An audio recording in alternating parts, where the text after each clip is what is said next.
Hello, and welcome back. Yes, this is still outside of the park and into the end zone. But today, as you can obviously see, we're going to be talking about something a little bit different.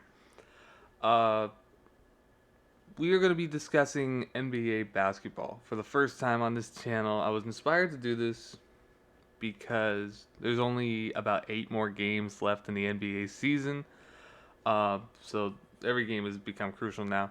But more importantly, I read this article on Spotrac.com talking about the worst valued contracts in the NBA, and two of them naturally were my Warriors. And so we're gonna take today just to talk a little bit about my Warriors, and this upcoming offseason, and things like that, expiring deals, free agency, things like that. Just touching up on it, nothing too crazy.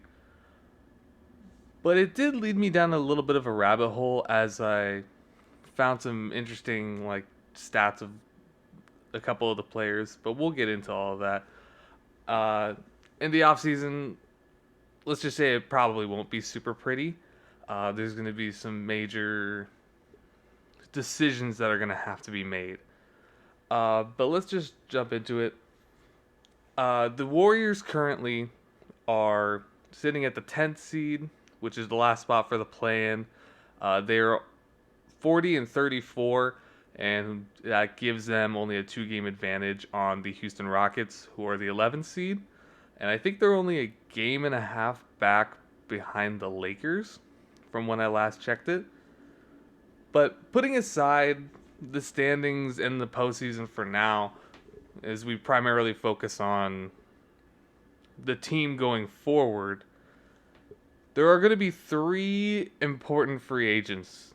Well, I wouldn't say all three are necessarily important, but there's going to be three key free agents for the Warriors coming up this year, which is one, Klay Thompson, who is going to be an unrestricted free agent uh, following the end of the season. Number two is Dario Saric, who will be an unrestricted free agent by the end of the after the season. And the last one's going to be Gary Payton II, who actually has a player option.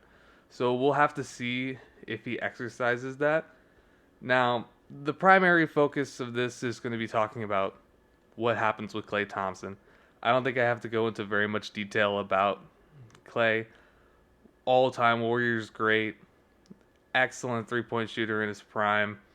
There for the Warriors dynasty, usually as the number 2 guy. But Klay is projected to be, if he walks to free agency, he will be projected as arguably the best available free agent on the market in total. It's going to be guys like Harden, it's going to be Klay, it's going to be a couple of guys that aren't. Klay's like the only superstar name other than Harden, but it's really pick your poison on, do you want those kind of guys on your roster?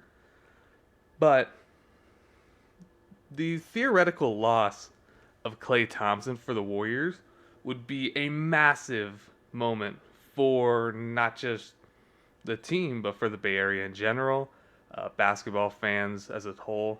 It's kind of an end of an era, like a finalized chapter in the Warriors dynasty. Not to say that the Warriors can't win without Klay Thompson, but it definitely is the end of what started when they built up the team back in Oakland at the Oracle, um, through Durant, post Durant, before Durant, all that stuff.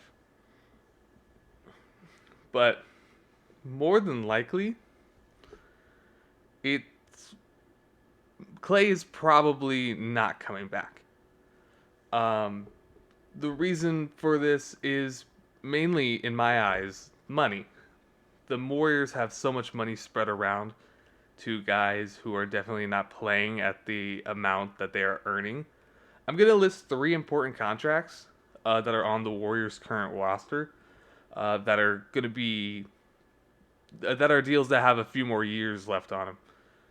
So starting off, we have Stephen Curry, obviously a great. He's going to be making $53 million annually and is not scheduled to be a free agent until 2026. Next, we had the first player from that Spotrac.com article that was a quote unquote bad value. And I only say that because I only believe one of them is. And that is Andrew Wiggins, who's going to be making $27 million annually and have a player option in 2026. Andrew Wiggins is making he's the 11th highest paid small forward in the NBA right now. So he's basically getting top 10 money when he hasn't even been playing as a league average guy. He had an issue where he had to be off the court for a long time, and even even after he returned, he's never been the same. We don't really know what he was gone. It was like a family issue, I believe, but we don't even really know the details of what happened with Andrew Wiggins. And since his return, he's just not been the same player who went to an All-Star game, who helped the Warriors win an NBA championship. Now, the other bad value contract from the article was Draymond Green, who is making $25 million annually and also has a player option in 2026. Now, I actually don't have an issue with this, with the money being given to Draymond. It's less than Wiggins, it being only the 14th highest annual value for his position. But also, when he plays, he's worth that money. When Draymond's on the court, which has been the issue, when Draymond's on the court, he is worth all the money that he's getting. Now, the article spoke about this a little bit, and I totally agree with it. Is that Draymond can't seem to get out of his own way. Love the guy. Big respect for Draymond Green. Very smart individual, but is very emotional. If he could stop fighting people, this actually wouldn't be even a bad contract, and that's what's stated in the article. But also, there is a injury issue, little injury concerns. He's getting older now. He's already gone on record saying like he doesn't want to be one of those guys that's going to play into his 40s. I believe he's already 34 years of age. So we're going to have to see. So potential retirement looming. But I think the contract is worth the value if Draymond plays every night. Now, Andrew Wiggins, to kind of highlight the issue with Wiggins being here and making so much money, we could do a numbers comparison here with Klay Thompson specifically. So in the month of March, specifically this last month that just passed, Klay Thompson, who has taken to a bench role, has performed much better than Wiggins. He's scoring 4.4 more points per game than Wiggins in the month of March, playing a minute and a half more than him. Plus, all of his shooting splits are better. Klay's field goal percentage, his three-point percentage, and his free throw percentage are all much better than Wiggins. Actually, Klay Thompson this year is shooting a career high in free throw percentage, which is kind of interesting. Though, just because Klay is playing better than Wiggins doesn't mean that he's been all this in a bag of chips. Klay, in his new role as a starter, has improved, but this year, Klay's scoring his lowest points per game since 2012, which was his second year season, I believe. He's been shooting his lowest field goal percentage since 2012. He's shooting a career low in three-point percentage. He's played the lowest amount of minutes since 2012 of seasons where he's played 60 games or more. And he's shooting the lowest effective field goal percentage of seasons in that same category, 60 games or more. Despite all the decreases in his stats, he's still arguably the best option on free agency. Like, even just looking at his Harden for comparison, now I know you would grab Harden for his playmaking ability, and his ability to be a general on the floor. But Klay, even in all of his near career lows this year, is still shooting and scoring more than James Harden. So if you were looking for just a two guard, Clay's probably a three or a four on a championship team in all reality right these days.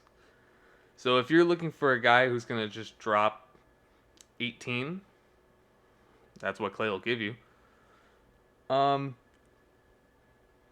but it is interesting to think about. I don't know how much money Clay is going to command in the offseason. Will he be looking for the money that he's been earning as a Warrior, or is he going to kind of reflect on like where he is at his career and have a number more closer to like maybe a half of what he's making right now, which is in the 30 million per year, I believe. So we'll have to see. I don't know if Clay's if there. I'm not in the building, so I don't know if there's been contract extension discussions. I don't know what Clay's looking for. I don't know if he's even because there was an argument for a long time that maybe Clay should go off and be a number one on his own team.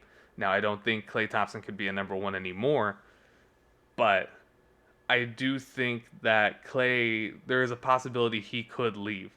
So it's really about is Clay willing to take so much less money to return to the Warriors and possibly finish out the rest of his career on one team? Or is he more than likely going to go? Or is the Warriors front office just like, hey, we have a price. If you're not willing to take it, then we have to let you go. Now, obviously, that would have to go through Steph Curry. Steph Curry um, should have final say on any decision that has to be made about Klay Thompson.